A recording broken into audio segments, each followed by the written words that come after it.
బృందావనం బాలకృష్ణుని లీలలతో నందనవనమే అయిపోయింది. యశోదానందులు తమ యొక్క బిడ్డ ముద్దు ముచ్చటల్లో తేలియాడుతూ ఉన్నారు. గోపబాలురేమో కృష్ణయ్యతో కలిసి ఆటపాటలతో కాలం తెలియకుండా గడిపేస్తూ ఉన్నారు. ఇక గోపికల విషయం చెప్పాల్సినటువంటి పని లేదు. వారికి శ్రీకృష్ణుడితోటిదే లోకం. కృష్ణయ్యను విడిచి ఒక్క క్షణం కూడా ఉండలేనటువంటి స్థితి వాళ్ళది. గృహకృత్యాల గురించి కానీ, తల్లిదండ్రుల గురించి కానీ, భర్తల గురించి కానీ, బిడ్డల గురించి కానీ వారికి ఏమీ పట్టడం లేదు. ఎల్లప్పుడూ కూడా ఆ కృష్ణ నామమే, ఆ మురళీ గానమే. ఇక మురళీ గానం తప్ప వారి చెవులకు సోకేటువంటి శబ్దాలేమీ లేవు.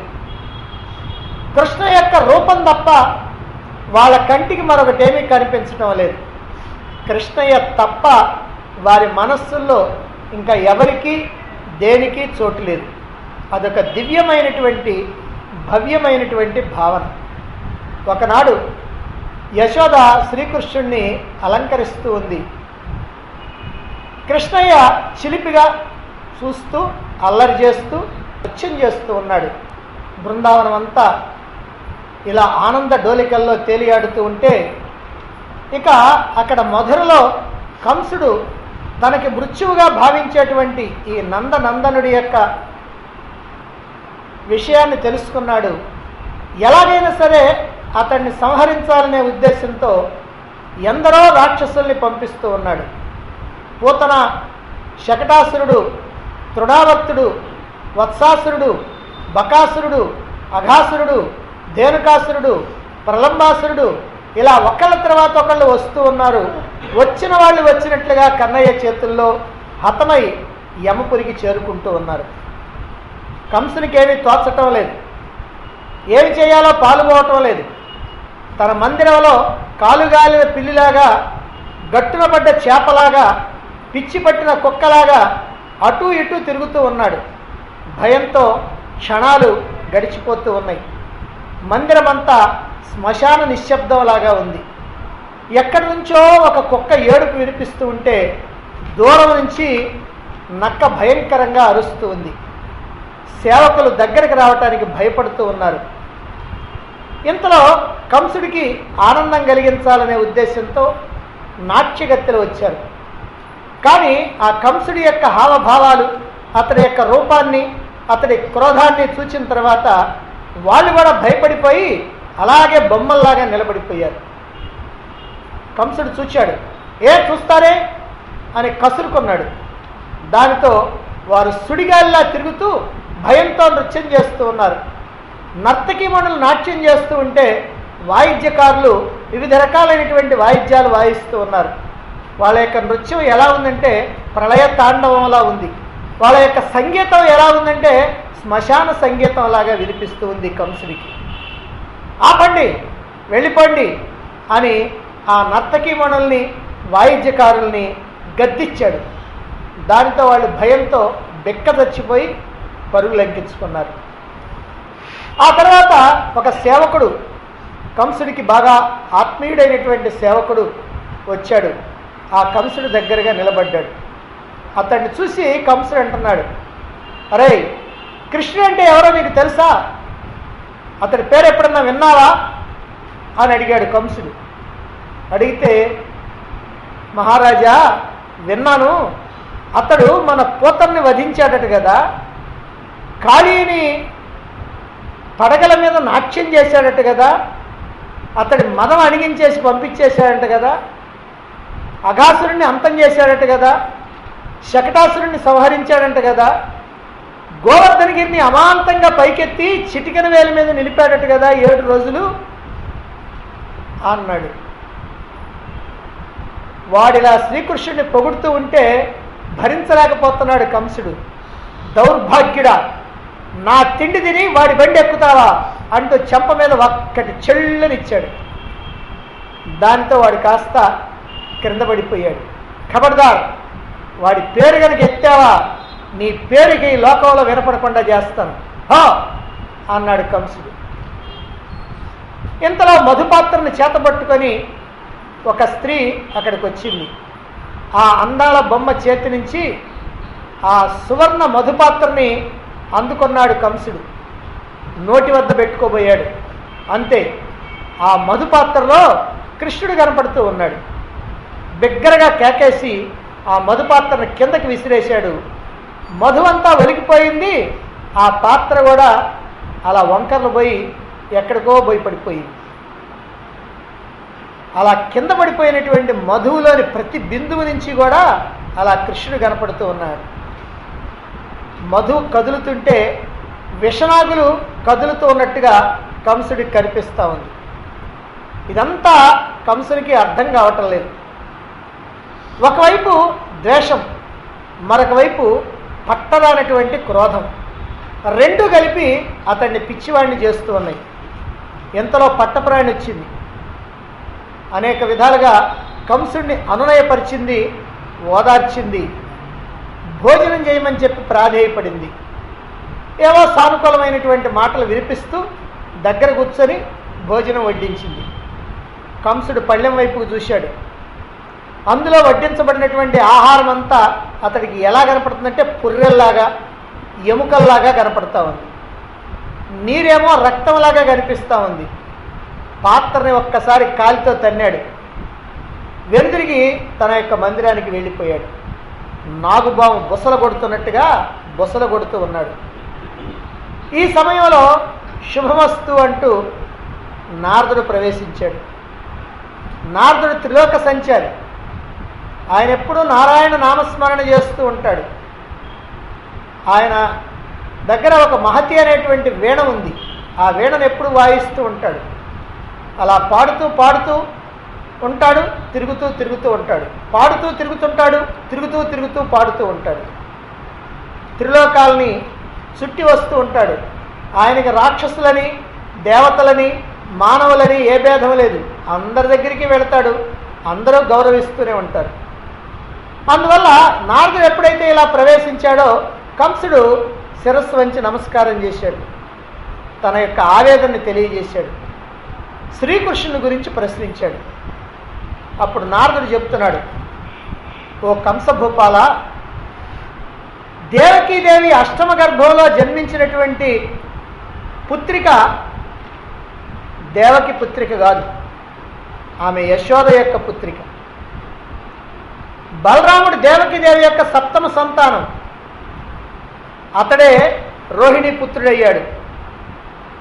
యశోదాదేవి పుత్రుడిగా బృందావనంలో పెరుగుతున్నాడే కృష్ణుడు అనేటువంటి పేరుతో, అతడు మరెవరో కాదు, దేవకీదేవి యొక్క అష్టమ పుత్రుడే. ఇప్పుడంతా వివరమంతా చెప్పేస్తా ఉన్నాడు. నీ భయం వల్ల ఇద్దరు బాలుర్ని కూడా వసుదేవుడు నందుడి దగ్గరే చేర్చాడు. ఆ ఇద్దరు బాలురే నీవు పంపినటువంటి రాక్షసుల్ని, నీ అనుచరుల్ని అందరినీ కూడా సంహరించేస్తున్నారు అని నారదుడు చల్లగా చావు కబురు చెప్పేశాడు. నారదుని యొక్క మాటలు వినగానే వసుదేవుణ్ణి సంహరించాలి అనేటువంటి కోపం వచ్చేసింది కంసుడికి. వెంటనే కత్తి దూశాడు. అయితే నారదుడు వారించాడు, ఓ మహారాజా, వసుదేవుణ్ణి వధించడం వల్ల నీ యొక్క పని ఏమీ సఫలం కాదు.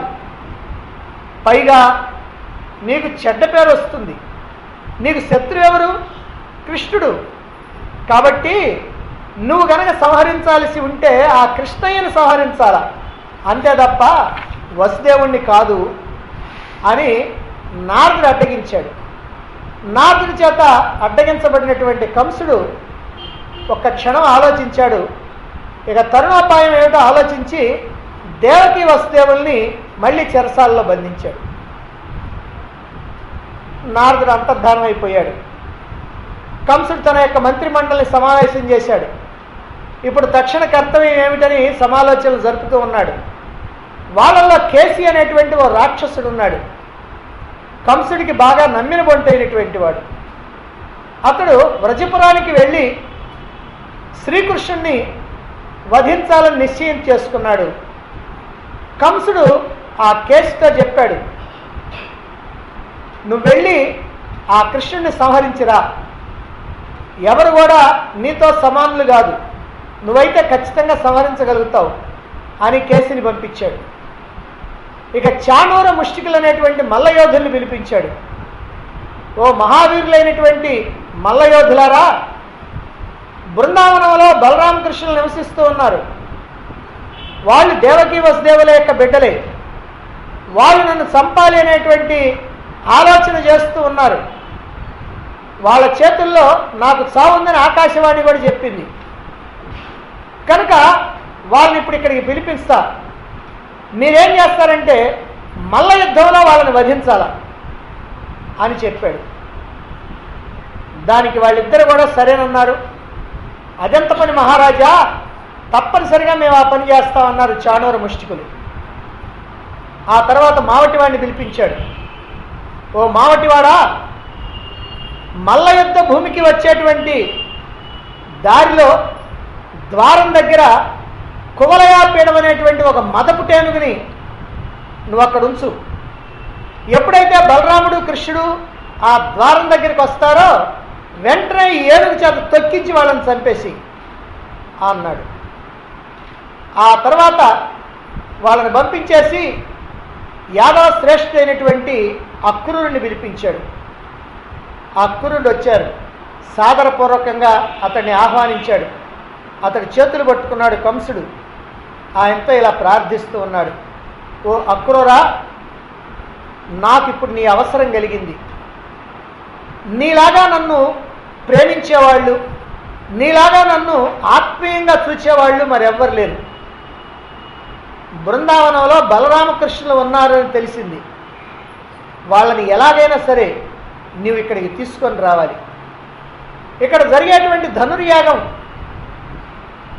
చూడటానికి వాళ్ళని ఆహ్వానించి వెంట పెట్టుకొని రా. నీవు అక్రూరుడివి, అంటే క్రూరత్వం లేనటువంటి వాడి అక్రూరుడు. అతడిలో ఏ క్రూరత్వం ఉండదు. అందువల్ల నిన్ను అందరూ కూడా నమ్ముతారు. నాకు ఈ స్నేహపూర్వకమైనటువంటి పనిని కాస్త చేసి పెట్టు అని అన్నాడు. కంసుడు మృత్యువు యొక్క ఆహ్వానాన్ని పలుకుతూ ఉన్నాడు. అంటే తన మృత్యువుని తాను ఇప్పుడు ఆహ్వానిస్తూ ఉన్నాడు అన్నమాట. ఎప్పుడు చనిపోతామో కదా అని చింతించేటువంటి వాళ్ళు, ఎప్పుడు చనిపోతామో, ఎప్పుడు ప్రాణం పోద్దో అని కొంతమంది ఆలోచిస్తూ ఉంటారు. అలా ఆలోచించేటువంటి వాళ్ళు వాస్తవానికి చావు దగ్గర పడినటువంటి వాళ్ళే. ఆలోచించాల్సింది ఏమిటంటే చావు ఎప్పుడు వస్తుందా అని కాదు, చనిపోయేలోగా మళ్ళీ చావు లేకుండా చేసుకోవాలి, మళ్ళీ పుట్టుక లేకుండా చావు లేకుండా చేసుకోవాలి. ఎవరైతే అలా చేసుకుంటారో వాళ్ళే జన్మని చరితార్థం చేసుకున్నటువంటి వాళ్ళు. ఈ లోకంలో నేను ఎందుకు పుట్టాను అని కనుక ఆలోచిస్తే మళ్ళీ పుట్టుక లేకుండా చేసుకోవటానికి అనే సమాధానం రావాలి. దానికోసం ఏం చేయాలో ఆలోచించాలి. అంతే తప్ప ఎప్పుడు పోతానో, ఈ ఆస్తిపాస్తులన్నీ వదిలిపెట్టిపోవాల్సి వస్తుంది అని దిగులు పడితే ఏం ప్రయోజనం లేదు. కంసుడు తనలో తాను ఇప్పుడు ఆలోచించుకుంటా ఉన్నాడు. అక్రూరుడు ఎలాగైనా సరే బలరామకృష్ణుని తీసుకొని వస్తాడు తప్పనిసరిగా. వాళ్ళు రాగానే ద్వారం దగ్గరే ఈ కువలయాపీఠం అనేటువంటి మదపు టేనుగుని వాళ్ళ మీద కనుక ఉసిగొలిపితే ఖచ్చితంగా దాని చేతిలో వాళ్ళు చనిపోతారు. ఒకవేళ అది కనుక తప్పించుకున్నారా ఇక మల్లయోధులు ఉన్నారు. ఈ చాణూరు ముష్టికులు అనేటువంటి మల్లయోధుల్ని జయించగలిగినటువంటి వారు ఎవరు లేరు. కనుక వాళ్ళ చేతుల్లో బలరామకృష్ణులు ఇద్దరు కూడా హతమైపోతారు. ఆ తర్వాత ఈ రాజ్యాభిలాష కలిగినటువంటి నా తండ్రి ఉన్నాడు, అదిగో అతన్ని వధించేస్తాను. ఆ తర్వాత నా తండ్రి యొక్క సోదరుడు దేవకుడు ఉన్నాడు, అతన్ని కూడా వధించేస్తాను.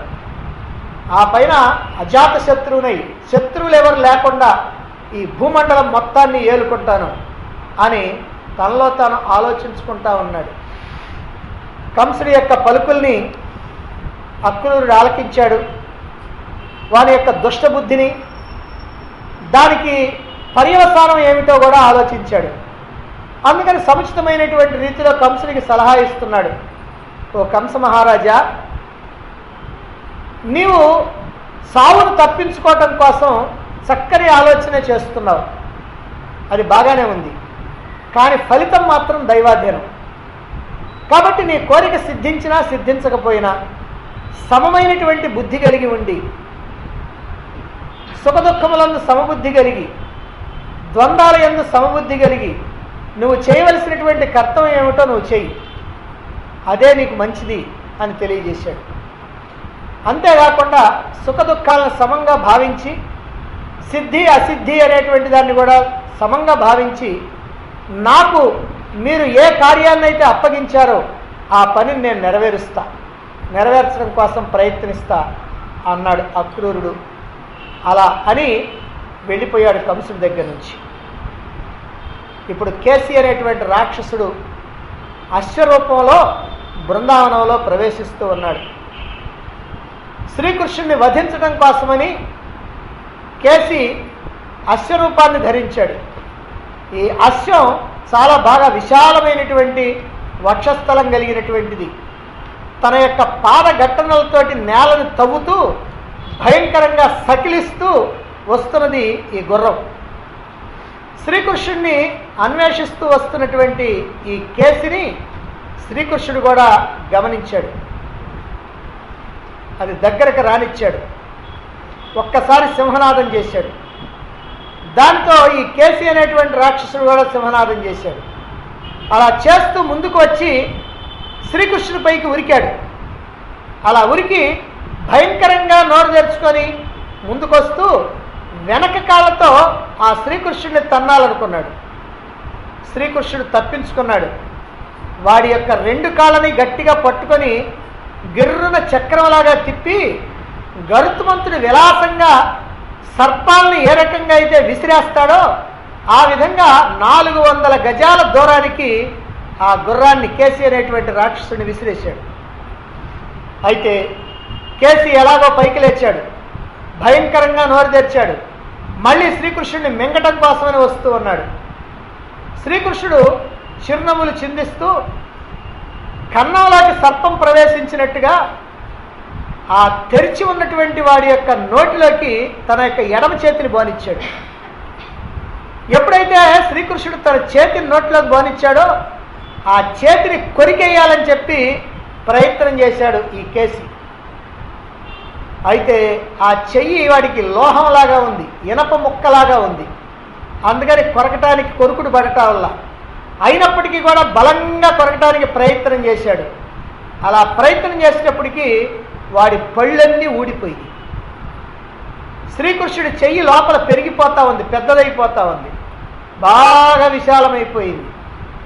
అప్పుడు ఆ కేసి అనేటువంటి రాక్షసుడి యొక్క ప్రాణక్రియలు కూడా నడవటల్లా, శ్వాస కూడా ఆడటల్లా. కేసికి దేహం చెమటలు బట్టిపోతున్నాయి, కళ్ళు బయటకు వచ్చేసినాయి, మలమూత్రాలు విసర్జించాడు, ప్రాణాలు వదిలేశాడు, నేలగూలిపోయాడు. అతడి యొక్క దేహం దోసకాయలాగా బ్రద్దలైపోయింది. శ్రీకృష్ణుడు అప్పుడు తన చేతిని బయటికి తీసుకున్నాడు. ఈ ప్రకారంగా కేసి అలా శ్రీకృష్ణుడి చేతిలో హతమైపోయాడు.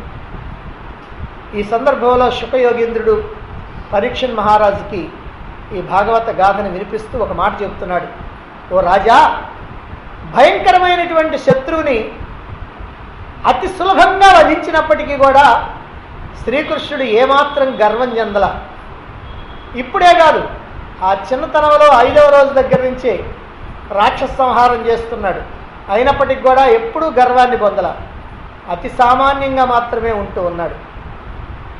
ఎందుకనంటే శ్రీకృష్ణుడు పురుషోత్తముడు, సమ్యక్ జ్ఞానము కలిగినటువంటి వాడు. ఏదైనా సంతోషం వస్తే పొంగటమో, దుఃఖం వస్తే కుంగటమో చేసేటువంటి వాడు కాదు, అన్నింటినీ సమంగా చూచేటువంటి వాడు, నిశ్చలమైనటువంటి జ్ఞానస్వరూపుడైనటువంటి వాడు. ఎప్పుడైతే కేసీ సంహారం జరిగిపోయిందో దేవతల పుష్పవర్షాన్ని కురిపించారు. ఇక అక్రూరుడు బలరామకృష్ణుల్ని మొదటికి తీసుకొని రావాలి అనేటువంటి ఉద్దేశంతో కంసుడి యొక్క మాట మీద ఆ రాత్రి మధురయందే ఉండి తెల్లవారేటప్పటికీ పల్లకీలో ఆసీనుడై ఆ తెల్లవారుజామున అలా ఒక చిన్న స్వప్నం వచ్చింది. ఏమిటా స్వప్నం అని అంటే ఆయన పల్లకీలో కూర్చొని గగనంలో అలా వెళ్ళిపోతూ ఉన్నాడు. శ్రీకృష్ణుడి యొక్క సందర్శన భాగ్యాన్ని మనస్సులో తలుచుకుంటూ ఉంటే ఆయనకి శరీరం అంతా గగుర్పాటు కలుగుతూ ఉంది. అలా రాత్రి అంతా నిద్ర లేకుండానే గడిపాడు. శ్రీకృష్ణుని యొక్క మధురమైనటువంటి మాటల్ని, ప్రేమని మనస్సులో ఊహించుకుంటా ఉన్నాడు. ఒకవేళ కొద్ది కాలం నిద్ర పట్టినా ఆ కలలో బాలకృష్ణుడు కనిపిస్తూ ఉన్నాడు. ఆనందంతో ఉలిక్కిపడి అక్రూరుడు లేచాడు. స్వప్నం భగవత్ సంబంధమైనటువంటిది కనుకైతే ఆ స్వాప్నికుడు పుణ్యాత్ముడని భావం. మనకి ప్రతిరోజు కళ్ళు వస్తూ ఉంటాయి. అయితే పగటిపూట ఏ రకమైనటువంటి ఆలోచనలు చేస్తుంటామో, ఏటిని గురించి ఆలోచిస్తూ ఉంటామో, ఏ విషయాల్లో భయపడుతూ ఉంటామో, ఎక్కడ కోపం వస్తూ ఉంటుందో, ఇవన్నీ కూడా మనకి కళల రూపంలో వస్తూ ఉంటాయి. కాకపోతే ఈరోజు అనుకున్నదే కావక్కర్లా, అది కొన్ని రోజుల కిందటో, కొన్ని నెలల కిందటో, కొన్ని సంవత్సరాల కిందటో, కొన్ని జన్మల కిందటో అయింది కూడా కావచ్చు. అవన్నీ సూక్ష్మమైనటువంటి వాసనలుగా మనలో ముద్రలు పడిపోతున్నాయి కనుక ఆ ముద్రలన్నీ కూడా మనం నిద్రపోయినప్పుడు ఆ వాసనలన్నీ ఒక కథని సృష్టించుకొని బయటకు వస్తూ ఉంటాయి. అయితే భగవత్ సంబంధమైనటువంటి కళలు ఎవరికి వస్తాయో వాళ్ళు అదృష్టవంతులు. ఎందుకనంటే వాళ్ళ సంకల్పాలన్నీ భగవత్ సంబంధమైనటువంటివి అవుతాయి కనుక. ఎవడి యొక్క మనస్సు నిత్యము భగవంతుడిని స్మరిస్తూ ఉంటుందో అటువంటి జీవి ధన్యజీవి. తెల్లవారింది, కాలకృత్యాలు తీర్చుకున్నాడు, స్నాన సంధ్యాదులు అయిపోయినాయి. అక్రూరుడు రథాన్ని అధిరోహించాడు. భక్తితో శ్రీకృష్ణుడికి నమస్కారం చేశాడు. రథం కదులుతూ ఉంది. అంతకన్నా వేగంగా అక్రూరుని యొక్క ఆలోచనలు కదులుతూ ఉన్నాయి. తాను ఎక్కినటువంటి రథం కంసుడిది అయినప్పటికీ కూడా ప్రయాణం మాత్రం శ్రీకృష్ణుడి దగ్గరికి. అంటే ప్రయాణమేమో కృష్ణుడి వైపుకు సాగుతూ ఉన్నది, ఎక్కినటువంటి రథం మాత్రం కంసుడిది. రథం అని అంటే ఏమీ లేదు, మన దేహమే. జీవుడైనటువంటి మనం కూడా ఈ దేహం అనేటువంటి రథంలో కూర్చున్నాం కనుక ఈ రథం ఎలాంటిదైనా, ఎంత అల్పమైనదైనా మన ప్రయాణం మాత్రం పరమాత్మ దగ్గరికే సాగాలి. ఈ దేహం అజ్ఞానంతో కూడుకున్నదైనా మనం మాత్రం జ్ఞానం వైపుకే ప్రయాణం చేస్తూ ఉండాలి. ఇదే ఇప్పుడు అక్రూరుడికి లభించినటువంటి అదృష్టం కూడా. ఇలా కనుకైతే ఈ జీవన ప్రయాణం సహజమైనటువంటి ఆనందాన్ని పొందుతూ ఉంటుంది. అక్రూరుడి యొక్క రథం ముందుకు సాగుతూ ఉంది. భక్తుడైనటువంటి అక్రూరుణ్ణి అతడి యొక్క హృదయం అంతా కూడా కృష్ణమయమైపోయింది. కృష్ణుని యొక్క ప్రేమతో నిండిపోయింది. శ్రీకృష్ణుని దర్శించబోతున్నానని భావించి పరవశం చెందుతూ ఉన్నాడు, గగుర్పాటు చెందుతూ ఉన్నాడు. నేత్రాల వెంట బాష్పాలు రాలుతూ ఉన్నాయి అక్రూరుడికి. నేను ఏ విధమైనటువంటి పుణ్యకర్మని ఆచరించానో కదా, ఏ విధమైనటువంటి తపస్సును ఆచరించానో కదా, ఎవరికి నేను దాన ధర్మాలు చేశానో కదా, ఏ సత్కర్మ యొక్క ఫలమో నాకు ఈ రోజున శ్రీకృష్ణుని యొక్క సందర్శన భాగ్యం కలగబోతా ఉన్నది. భగవంతుడి యొక్క పొందు ఒక్కటే నిజమైనటువంటి భాగ్యం అని ఎవరైతే సదా చింతిస్తూ ఉంటారో వాళ్ళే నిజమైనటువంటి భాగ్యశాలు. అక్రూరుడు తన యొక్క మనస్సులో కంసుడికి నమస్కారం చేస్తున్నాడట. కంసుడు దుష్టుడని తెలుసు, అయినా సరే ఇక్కడ కంసుడికి నమస్కారం చేస్తున్నాడు. ఎందుకని? కంసుడు చాలా చెడ్డవాడు, కానీ నాకు ఎవ్వరూ చేయలేనటువంటి సహాయం ఇప్పుడు కంసుడు చేస్తూ ఉన్నాడు. కంసుడు చేస్తున్నటువంటి ఈ సహాయానికి నేను ఎప్పుడు కూడా అతనికి రుణపడే ఉంటా. ఎందుకనంటే గురువు దేవుణ్ణి చూపిస్తాడు, అందుకని గురువు యొక్క రుణాన్ని తీర్చుకోవటం కష్టం శిష్యులైనటువంటి వారికి. అలాగే ఇప్పుడు నాకు కంసుడు కూడా భగవంతుడిని చూపిస్తున్నాడు, అందువల్ల కంసుడు నాకు ఇప్పుడు గురువు కనుక ఆ గురువు యొక్క రుణాన్ని నేను తీర్చుకోలేను అని ఇలా రథం దిగి కంసుడికి చేతులు జోడించి నమస్కారం చేసి మళ్ళీ రథాన్ని ఎక్కి బయలుదేరాడు. ఎవరైతే మనం భగవంతుడిని సందర్శించడానికి సహకరిస్తారో భగవత్ సాక్షాత్కారానికి మనకి సహాయపడతారో, భగవంతుణ్ణి అందుకోవటానికి మనకి కావలసినటువంటి జ్ఞానాన్ని అందిస్తూ ఉంటారో వాళ్ళ పట్ల పూజ్యభావం ఉండాలి, కృతజ్ఞతాభావం ఉండాలి. అంతేగాని కృతజ్ఞుడు కాకూడదు. కంసుడు ఎంత చెడ్డవాడైనా సరే భగవద్ దర్శనానికి తనకి సహకరిస్తూ ఉన్నాడు. అందుకనే అక్రూరుడు కృతజ్ఞతతో తలవంచి నమస్కారం చేస్తూ ఉన్నాడు.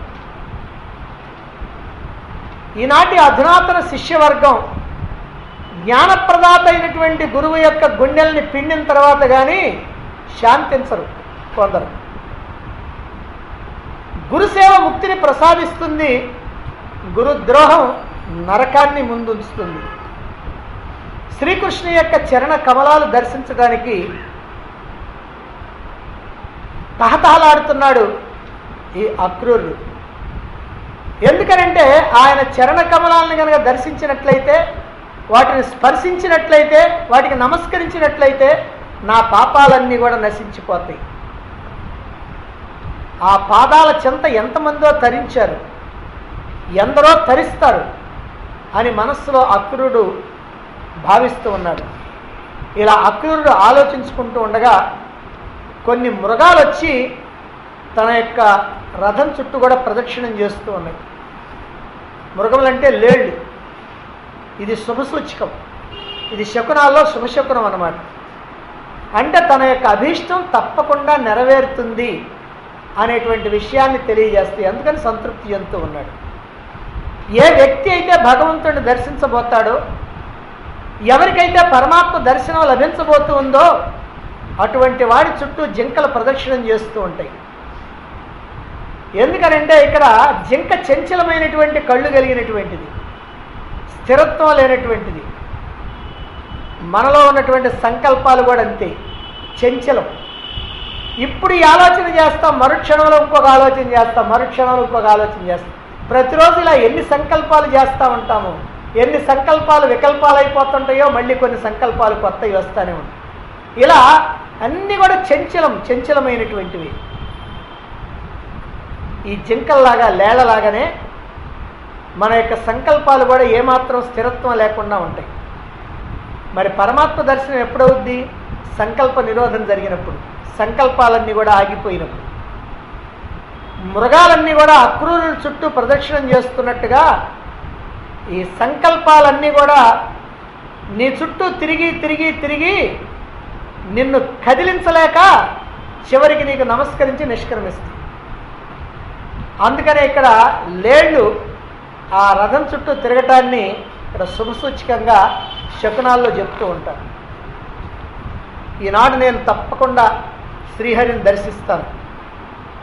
నాకు బలరామకృష్ణుని కనిపించగానే నేను రథం దిగి వాళ్ళ పాదపద్మాలకి నమస్కరించి వాళ్ళని శరణు వేడతాను.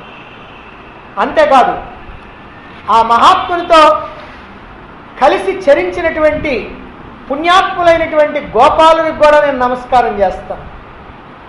నేను నమస్కరించినటువంటి శుభ సమయంలో ఆ శ్రీకృష్ణుడు నా శిరస్సు మీద తన యొక్క అభయహస్తాన్ని ఉంచకుండా పోతాడా అని మనస్సులో తలపోస్తూ కంట తడిపెడుతూ ఉన్నాడు.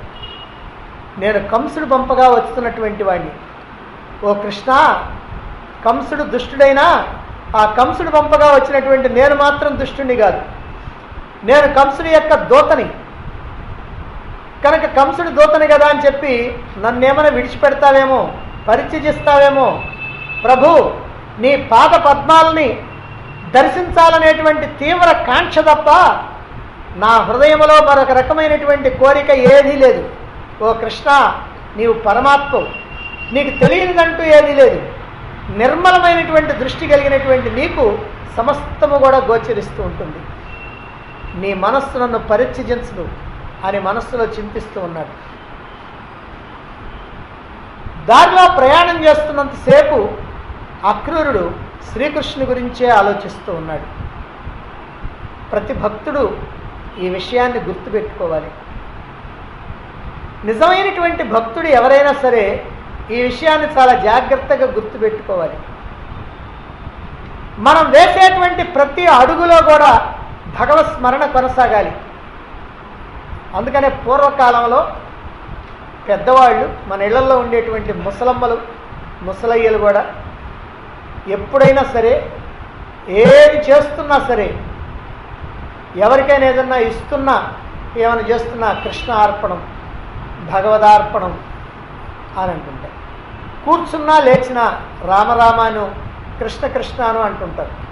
అంటే నిరంతరం కూడా వాళ్ళు చేసేటువంటి పనులన్నీ కూడా ఆ భగవన్నామ స్మరణతో అలా ఎల్లప్పుడూ కూడా వాళ్ళ యొక్క కార్యాలన్నింటినీ, కర్మలన్నింటినీ కూడా పవిత్రం చేసుకుంటారు.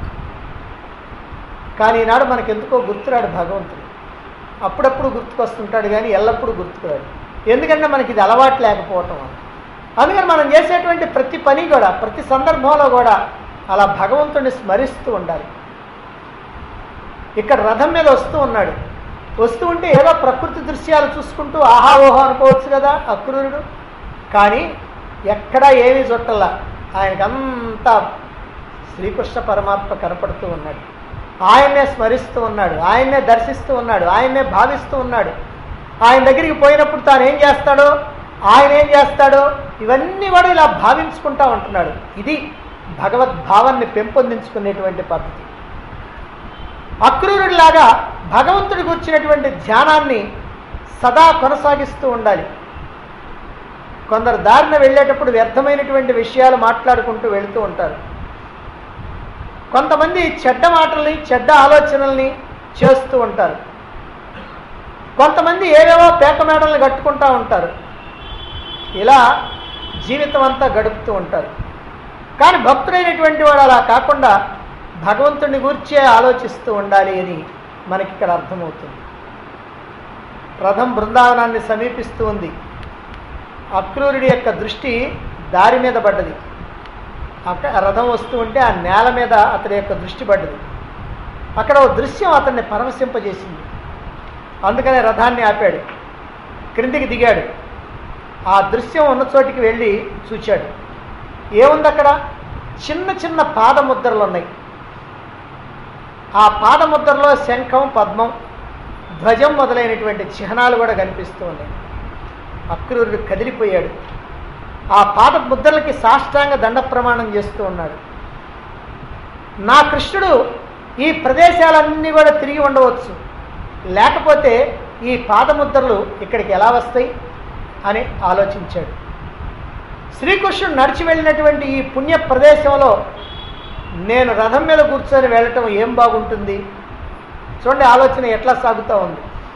ఆయన ఇక్కడ చెప్పులు లేకుండా కాళ్ళతో నడిచాడు. నడిస్తేనేగా పాదముద్రలు పడి, చెప్పులు వేసుకుంటే చెప్పులు ముద్రలు పడతాయి కానీ పాదముద్రలు పడవు.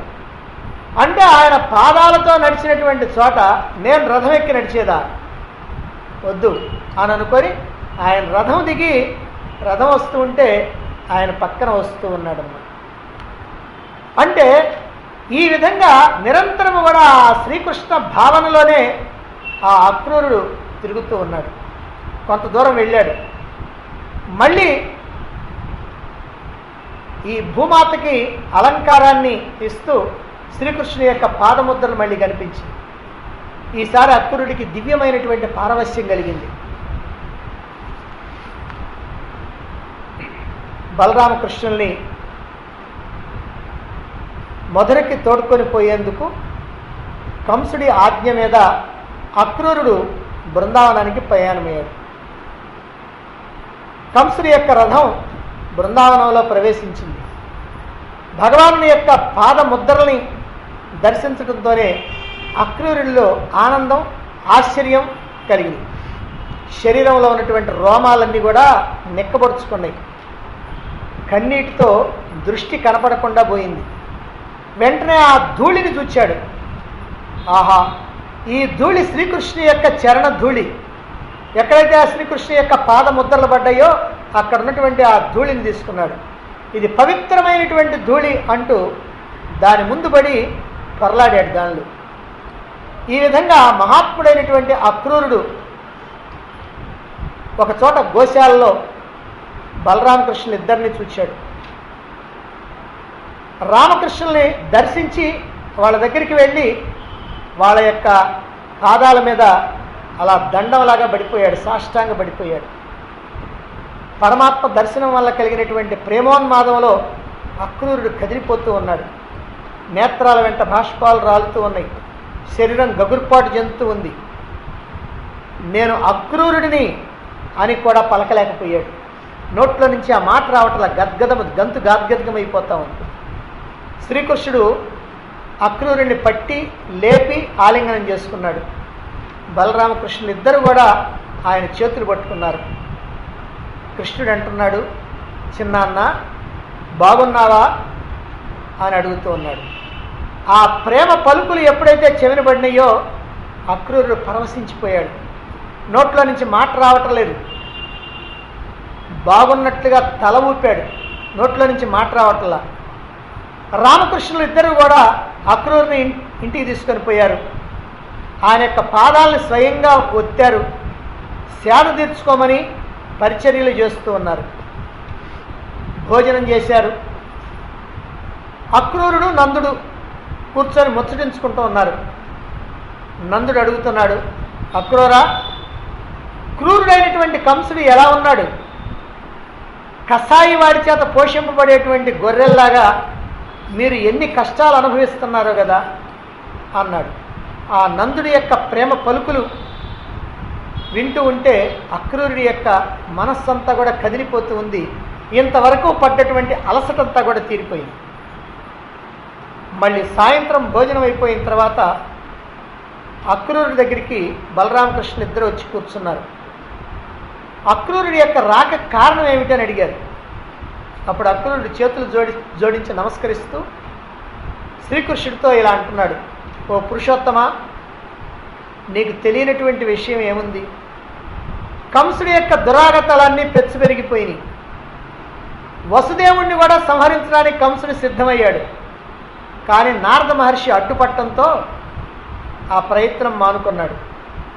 కానీ మళ్ళీ మీ తల్లిదండ్రులు దేవకి వసుదేవుల్ని కారాగారంలో బంధించాడు. మీరు యశోదాతనయులు కారని, దేవకి పుత్రులేనని కంసుడికి తెలిసిపోయింది. మిమ్మల్ని సంహరించాలి అనేటువంటి పన్నాగం పన్నుతూ ఉన్నాడు. ఇప్పుడు మిమ్మల్ని వెంట పెట్టుకొని తీసుకొని రమ్మని నన్ను ఇక్కడికి దూతగా పంపించాడు. అక్కడికి మీరు వచ్చిన తర్వాత ముందుగా మిమ్మల్ని కువలగా పీయడం అనేటువంటి మదపుటేనుగు ద్వారా తొక్కించి చంపాలని ఆలోచన చేస్తూ ఉన్నాడు. ఒకవేళ దాని నుంచి కనుక మీరు తప్పుకున్నట్లయితే చాణూరు ముష్టికులు అనేటువంటి మల్లయోధులు ఉన్నారు, వాళ్ళిద్దరు కూడా మిమ్మల్ని సంహరించడానికి సిద్ధంగా ఉన్నారు. కాబట్టి ఈ విషయం అంతా కూడా మీకు నేను తెలియజేస్తూ ఉన్నా. అక్రూరుడు క్రూరం తెలియనటువంటి వాడు, క్రూరత్వం లేనటువంటి వాడు, అందుకనే సత్యవచనాలు పలికాడు.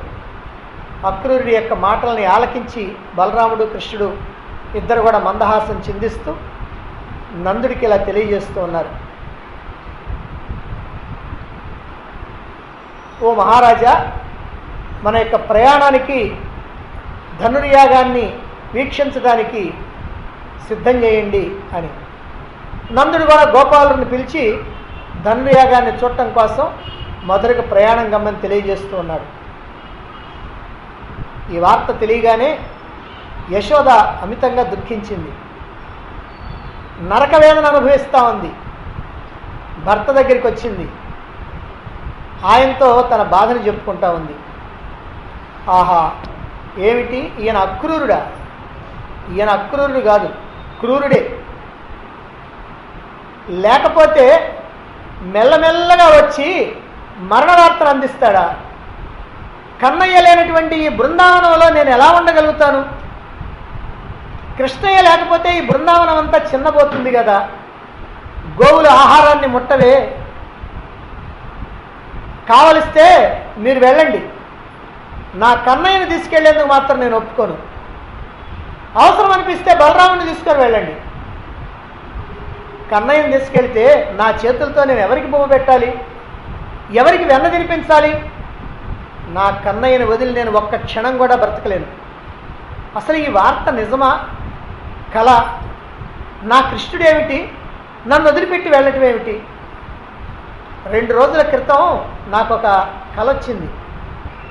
నా కన్నయ్య నన్ను వదిలి వెళ్ళిపోతూ ఉన్నట్టుగా ఆ కల వచ్చింది. అది నిజమవుతుందా ఏమిటి? అదే కనుక నిజమైతే నేను మాత్రం ప్రాణాలతో ఉండను. ఓ కృష్ణ, నన్ను కూడా నీ వెంట తీసుకుపో. ఒకవేళ స్త్రీనైనటువంటి నేను వెంట రాకూడదు అని కనుక నువ్వు అనుకున్నట్లయితే నన్ను తీసుకెళ్ళొద్దు, నా ప్రాణాలు తీసుకొని పో. నీ తీయటి మాటలతో తీపెక్కినటువంటి నా ప్రాణం నిన్ను వదిలి ఈ చేదు బ్రతుకు బ్రతకలేదు. నేను ఈ నరకయాతను అనుభవించలేను కన్నా అంటూ విలపిస్తూ అలా క్రింద పడిపోయింది. యశోదను చూచి నందుడు కదిలిపోయాడు. యశోద, అనవసరంగా ఆవేదన చెందుతున్నావు. కన్నయ్యకి ఇప్పుడు 10 సంవత్సరాలు దాటిపోయింది. మనం పెద్దవాళ్ళం అవుతున్నాం. ఎంతకాలం ఇంకా నువ్వు కన్నయ్యని నీ ఒడిలో పెట్టుకుంటావు? రెక్కలొచ్చినటువంటి పక్షి ఎంతకాలం ఎగరకుండా గూటికే పరిమితం అవుతుంది? కృష్ణయ్య ఈ బృందావనానికి రాజు కావాల్సినటువంటి వాడు. రాజలక్షణాలన్నీ కూడా అతడిలో ఉన్నాయి. ఒక్కసారి కన్నయ్యకి మధురని కనుక చూపెడితే బాగుంటుందని నేను కూడా ఇంతకుముందు అనుకున్నా. అయితే ఊహించని విధంగా ఈ అవకాశం ఇప్పుడు వచ్చింది. 4-5 రోజుల్లో తిరిగి వస్తాం, అంతవరకు నువ్వు ప్రశాంతంగా ఉండు అన్నాడు నందుడు. ఏమండి, మన కన్నయ్యకి చాలా సిగ్గు, ఆకలిగా ఉన్నా ఎవరిని అడగడు. మరి అతడికి ఎవరు తినిపిస్తారు అని ఏడుస్తూ ఉన్నది యశోద. ఇక్కడ యశోద ఇలా ఏడుస్తూ ఉంటే అదే సమయంలో అక్కడ మధురలో దేవకీదేవి కృష్ణ కృష్ణ కృష్ణ అంటూ నిద్రిస్తున్నటువంటి దేవకీదేవి ఉలిక్కిపడి లేచింది. దేవకి ఏం జరిగింది ఏం జరిగిందంటూ వచ్చాడు వసుదేవుడు. ఏమండి, జరిగిందేదో జరిగిపోయింది, అదంతా మర్చిపోండి. నా కన్నయ్య నా కల్లో కనిపించాడు, జరగబోయేదంతా చెప్పాడు. ఏమండి, మనకు చాలా మంచి రోజులు రాబోతా ఉన్నాయి. కృష్ణయ్య మధురకు వస్తున్నట్లుగా, మనల్ని బంధ విముక్తుల్ని చేస్తున్నట్లుగా నాకు శుభస్వప్నం వచ్చింది. కన్నయ్య నా వంక చూచి, అమ్మా నేను వస్తున్నానే, ఈనాటితో మీ కష్టాలన్నీ కూడా గట్టెక్కుతాయి అని చెబుతూ ఉన్నాడు అని దేవకి ఆనంద భాష్పాలు రాలుస్తూ తలెత్తి చూచింది. వసుదేవుడు నిశ్చేష్టుడై నిలబడి ఉన్నాడు. ఏమండి అలా ఉన్నారేమిటి అని అడిగింది దేవకీదేవి. దేవకి, నువ్వు చాలా అదృష్టవంతురాలివి. కనీసం మధురమైనటువంటి స్వప్నాలైనా కంటానికి నువ్వు నోచుకున్నావు, నాకు ఆ అదృష్టం కూడా లేదు అని అంటూ ఉన్నాడు. ఇక్కడ దేవకీదేవి ఇలా ఆనందపడుతూ ఉంది, అక్కడ యశోద ఆ రకంగా దుఃఖిస్తూ ఉంది. ఇక్కడ బృందావనంలో అక్రూరుడు వచ్చింది శ్రీకృష్ణుడిని మధురకి తీసుకొని పోవటానికే అనేటువంటి వార్త ఆ నోట ఈ నోట గోపికలకి చేరింది. వాళ్ళ యొక్క ముఖాల్లో అప్పటిదాకా ఉన్నటువంటి ఆనందం కాస్త అదృశ్యమైపోయింది. కొంతమంది విరహంతో కుంచుకుపోయారు. కొంతమంది గోపికలు శ్రీకృష్ణుని యొక్క చేష్టల్ని, శ్రీకృష్ణుని యొక్క లీలల్ని చర్చించుకుంటూ ఉన్నారు. కొందరు అతని యొక్క చిరునవ్వుని గుర్తు తెచ్చుకుంటూ ఉన్నారు. కొందరు అతని యొక్క దివ్యమైనటువంటి కర్మల్ని స్మరించుకుంటూ ఉన్నారు. బృందావనం అంతా కూడా విరహజనులతో కూడిందై శోకదేవతలాగా విలపిస్తూ ఉందట. మధురా నగరానికి శ్రీకృష్ణుడు వెళ్ళక తప్పదు అనేటువంటి విషయం గోపికలకి తెలిసిపోయింది. కృష్ణుడిని వదిలి వాళ్ళు జీవించగలరా? కృష్ణగత చిత్తాలు, కృష్ణుడి యొక్క మనస్సంతా వాళ్ళల్లో ఉంది. వీళ్ళ మనస్సులన్నీ ఆ కృష్ణుడిలోనే ఉన్నాయి. వాళ్ళ మనస్సంతా కృష్ణుడిని నింపుకొని ఉన్నారు. అటువంటి వాళ్ళు కృష్ణుడి యొక్క విరహాన్ని భరించగలుగుతారా? అందువల్ల ఎలాగైనా సరే కృష్ణుడిని వెళ్ళనివ్వకూడదని నిశ్చయించుకున్నారు.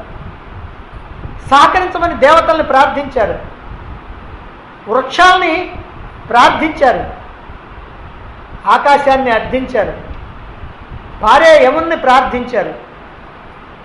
ఓ బ్రహ్మదేవుడా, కలిపినంతసేపు పట్టదు కదయ్యా నీకు విడగొట్టడానికి. నీకు ఈ కఠిన హృదయం ఎట్లా వచ్చేసింది? ప్రేమికుల్ని కలుపుతావు, వెంటనే నిర్దాక్షిణ్యంగా విడదీస్తావు. నీవు కూడా పురుషుడివి కదూ, ఆది పురుషుడివి. ఆది పురుషుడు అయినటువంటి నీవు ఇలాంటి బాల్యక్రీడలు ఆడటం తగునా నీకు? ఓ విద్యాపతి, నీవు మాకు కళ్ళిచ్చావు, మరి నువ్వు కళ్ళిచ్చినందుకు మేము వాటిని సద్వినియోగం చేసుకున్నాం కదా. నీ సృష్టి రహస్యాలన్నీ కూడా మా కన్నయ్య కన్నుల్లోనే చూడగలిగాం కదా. నీవెందుకయ్యా ఇంత క్రూరుడు అయ్యావు? నీవే ఈ అక్రూరుడు రూపంలో వచ్చినట్టుగా మాకు అనిపిస్తూ ఉంది.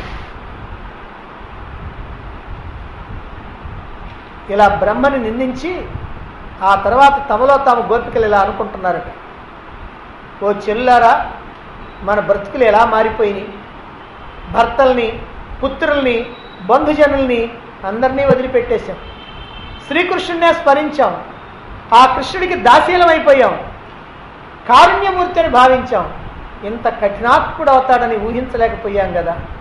ప్రాణ సమానంగా ప్రేమించేటువంటి మనల్ని వదిలి మధురకి వెళ్ళటానికి అతడికి ఎట్లా హృదయం ఒప్పిందో. ప్రేమలో కూడా ఇంత మోసం ఉంటుందా అన్నది ఒక గోపిక. మరొక గోపిక అంటున్నది, అందులో విచిత్రం ఏముంది, కొత్త ఒక ఎంత అన్నారు కదా, మనమంతా పాతవారం కదా, పాత ఒక రోత కదా, అదిగో అందుకే అలా చేస్తున్నాడు కృష్ణుడు అన్నది. ఇంకొక గోపిక, ఒక దిక్కున సూర్యప్రకాశం ఉంటే మరొక దిక్కున చీకటి ఉంటుంది. ఈ గతులు నిత్యం మారుతూ ఉంటాయి. ప్రతిరోజు కూడా ఒకవైపున పగలు, ఒకవైపున రాత్రి. మరి ఇప్పుడు కూడా అంతే. ఇన్నాళ్ళు కూడా ఈ బృందావనం అంతా పగల్లాగా వెలిగిపోయింది, అప్పుడు మధురానగరం అంతా చీకట్లో ఉంది. ఇప్పుడేమో ఇది చీకట్లోకి వచ్చింది, అది కాస్త వెలిగిపోవటానికి సిద్ధంగా ఉంది. మధురానగరంలో ఉన్నటువంటి స్త్రీలు అదృష్టవంతులు.